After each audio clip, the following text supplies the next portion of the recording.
Well, naturally I was anxious to put tubes in this, which I did. And when I hooked up the 5 volts on the battery illuminator and turned it on, none of the tubes lit. That's really interesting. So I started checking the ground connection first. Had a 50-50 thing here. I just started on the ground first. And what I found out was this radio has a feature that if you don't have a speaker or headphones plugged into it, the tubes won't light, which of course will save the battery. Okay, you'll notice a alligator clip on that one rheostat. That's because the center rotor or wiper is missing,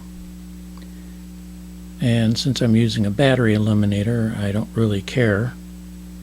And what that rotor varies the voltage, filament voltage on, are these 2 tubes, which you can see that they're lit. And all the tubes are lit.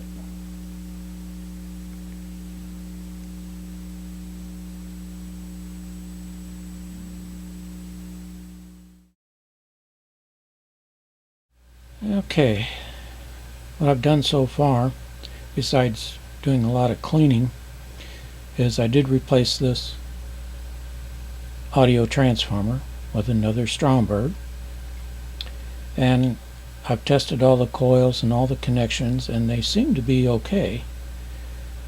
But when I injected a RF signal at the antenna over here and varied these 3 tank circuits, I could get the signal to vary when I changed the capacitance here. Nothing seemed to happen here, and I got it to vary here also. So I'm suspecting that there's something wrong with the center tank circuit. But we'll start by testing the coils. And let's see here. Get down to the bottom of this coil.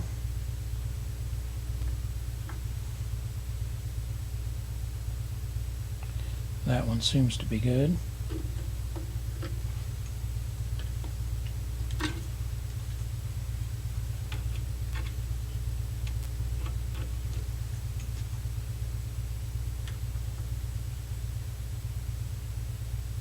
And that one seems to be good.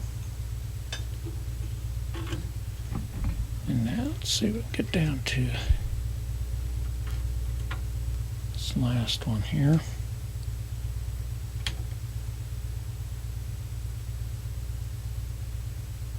So all the coils for the tank circuit seem to be good.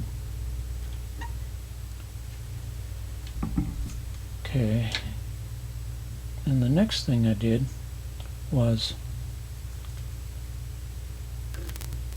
check the same thing, and this connection right here on the top of this is the non-movable part of the variable capacitor.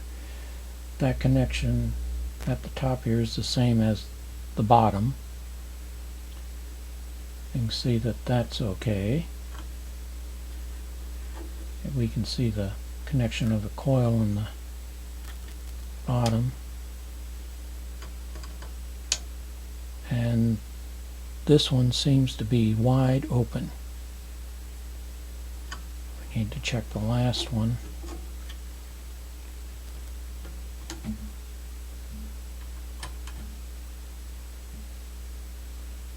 Yes. So going back to the center one here, we got a problem right here. we're not seeing the bottom of this coil.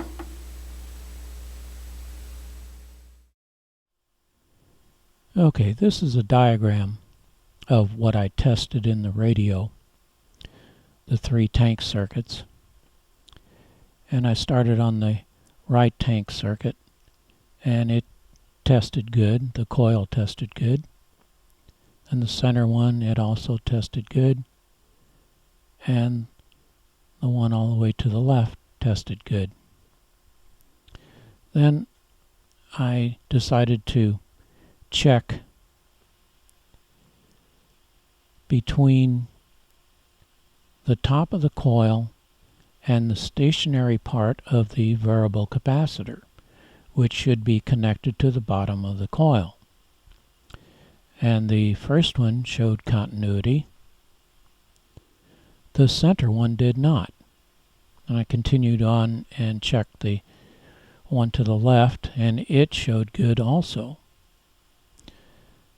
So going back to the center one, the coil tested good, but when I tested from the top of the coil and the stationary part of the variable capacitor, it showed open, which means that the connection between the bottom of the coil and the stationary part of the variable capacitor has corroded open.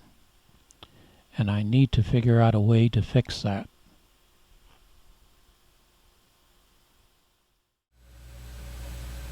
Okay, this is what I did to solve that problem without tearing everything apart.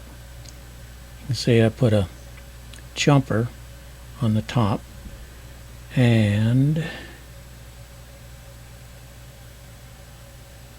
we connected it right down there. So essentially it's the same connection. Now what I'll do to hide that a little bit better, I'll tone that down with a magic marker or something, and won't even notice it. And I don't have to tear everything apart, take the chance of breaking the Bakelite. Oh, by the way, this is all Bakelite also. The whole chassis is Bakelite.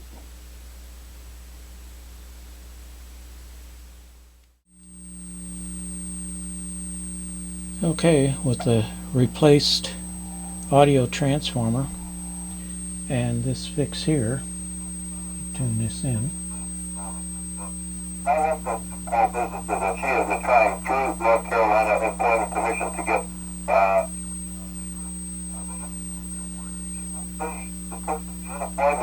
unemployment paid for a 6-week period up to, and additionally give them We seem to be in business. for transportation, and people are turning it down, right?